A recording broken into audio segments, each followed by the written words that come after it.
राजस्थान उपचुनाव में कांग्रेस को लगा बड़ा झटका, बीएपी के साथ गठबंधन पर लग गया ब्रेक।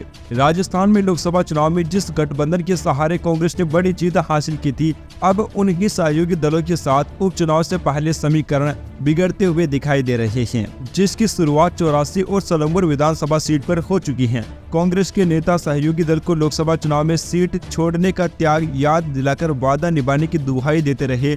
इधर भारत आदिवासी पार्टी बीएपी ने सलंगपुर और 84 से उम्मीदवारों के ऐलान के साथ ही अकेले चुनाव लड़ने का भी ऐलान कर दिया है। साफ तौर पर वागड़ मेवाड़ की इन दोनों सीटों पर त्रिकोणीय मुकाबला होने से कांग्रेस के लिए राह अब बिल्कुल भी आसान नहीं होगी। भारत आदिवासी पार्टी ने 84 से अनिल कटारा और सलंगपुर सीट से युवा चेहरे जितेश कटारा पर दाव लगाया है। इन दोनों सीटों के ऐलान के साथ ही कांग्रेस और बीएपी के बीच गठबंधन की अटकलों पर ब्रेक लग चुका है।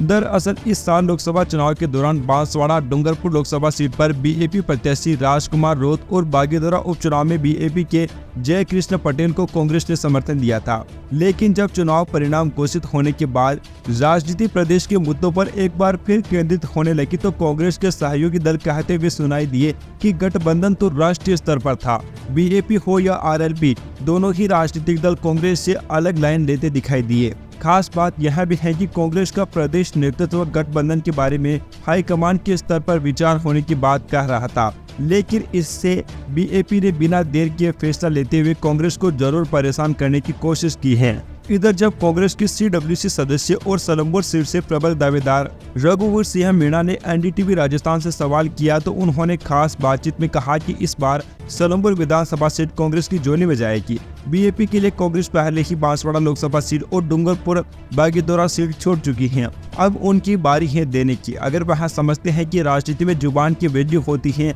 तो निश्चित तौर पर सलंगपुर सीट को वे छोड़ देंगे। लेकिन कांग्रेस नेता की इस बात को दरकिनार करते हुए बीएपी ने प्रत्याशी घोषित कर दिया है।